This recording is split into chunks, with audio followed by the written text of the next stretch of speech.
On November 29, 1633, the little company of the Daughters of Charity of St. Vincent de Paul was founded by St. Vincent de Paul and St. Louis de Marillac. Providence has brought them together to see the misery of their time. St. Vincent de Paul was born to a peasant family in the French village of Poy, referred to as the Apostle of Charity and the Father of the Poor. He is the patron saint of all charitable works. We are celebrating his feast day on September 27. St. Louis de Marillac was born in Paris, France, on August 12, 1591. Devoted the rest of her life working with the sick, the poor, and the neglected. She is the patroness of all Christian social workers, and we celebrate her feast day on May 9. The Daughters of Charity of St. Vincent de Paul is a society of apostolic life, living a non-cloistered life of consecration, not confined in walled convents, but rather among the poor, immersed in service. The Charity of Jesus Crucified urges them to meet God in everyday experiences. In their service, the Daughters of Charity also strive to be faithful to the Marian character of the company.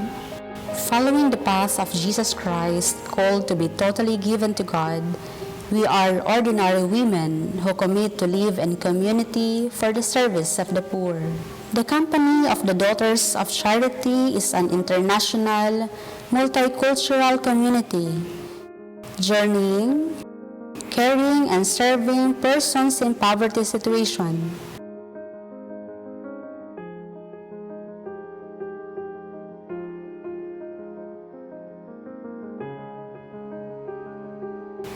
At present, the province of St. Louis de Marillac, Asia, is in Philippines.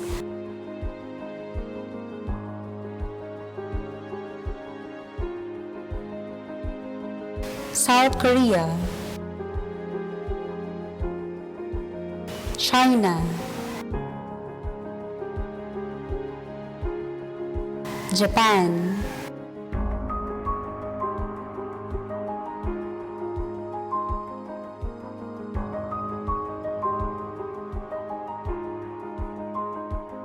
Taiwan,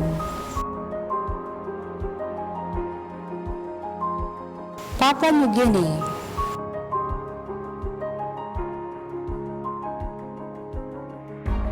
Thailand, Cambodia,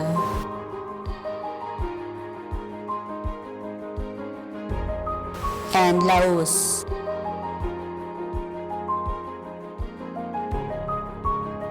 They are in education ministry,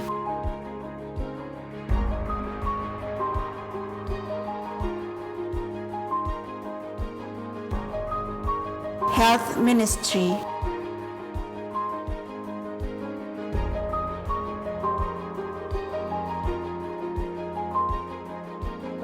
socio-pastoral ministry,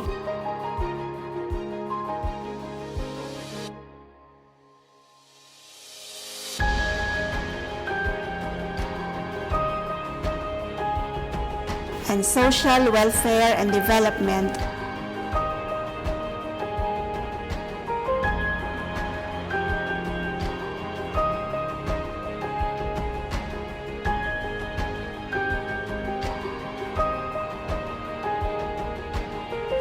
And social concerns ministry.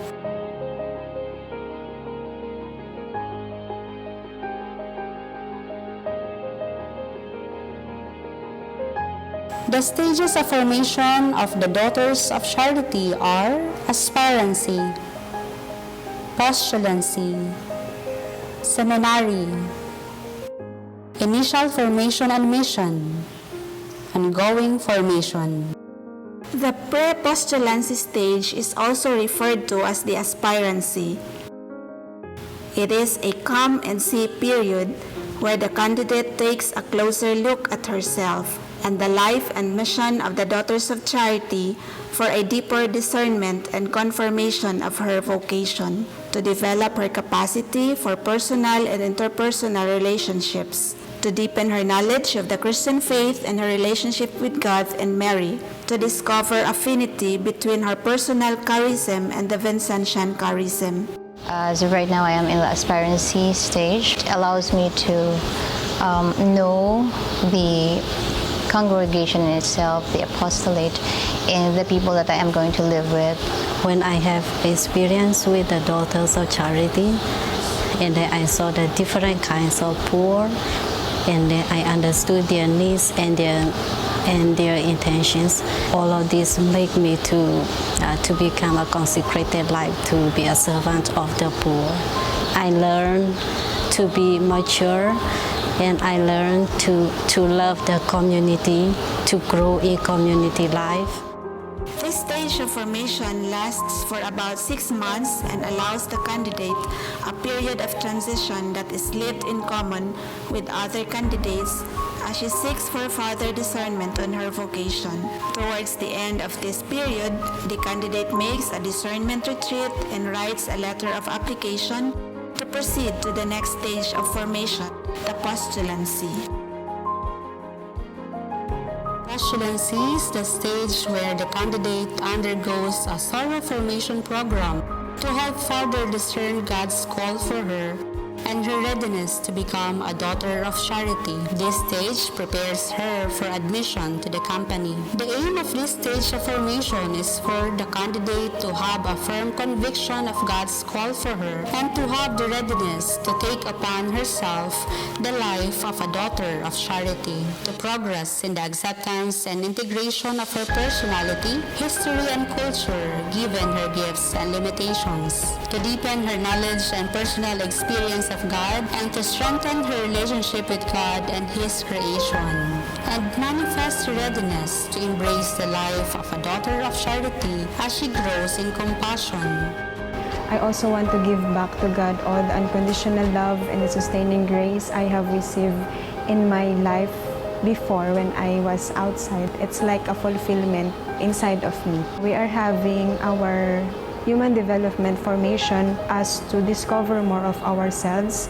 The postulancy helped me to deepen my awareness about myself and deepen my relationship with God.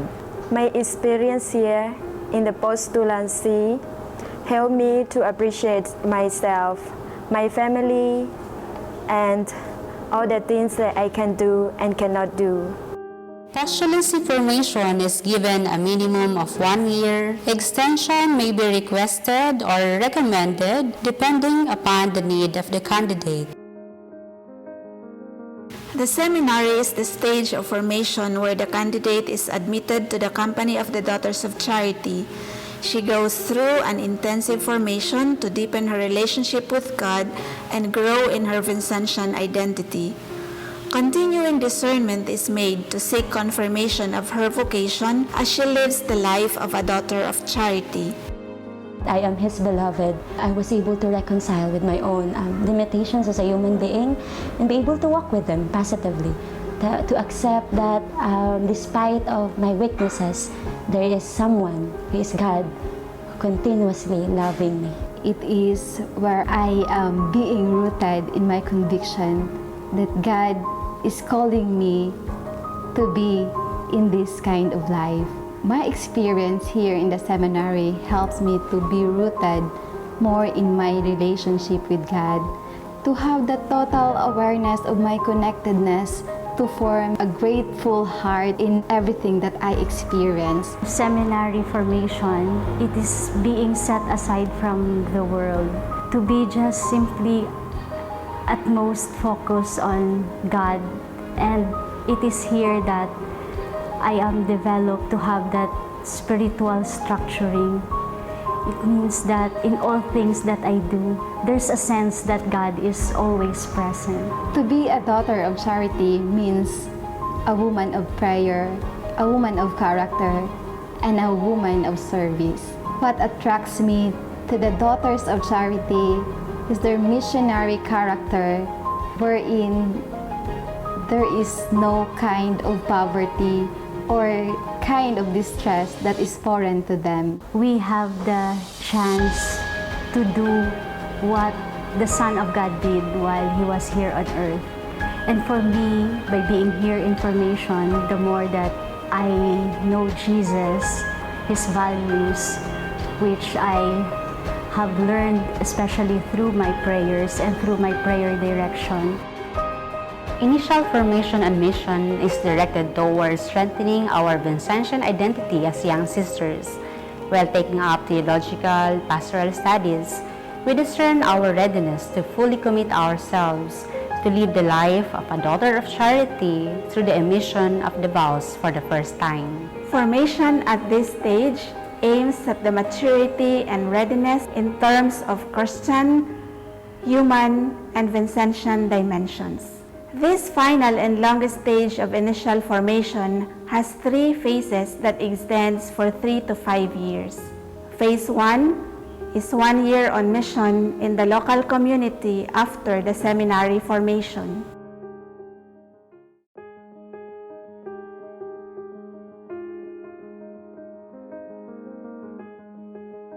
Phase 2 is a 2-year theological and pastoral studies and insertion in the local apostolate of the community where the young sisters belong. And Phase 3 is a full integration in the local community until her emission of the vows for the first time.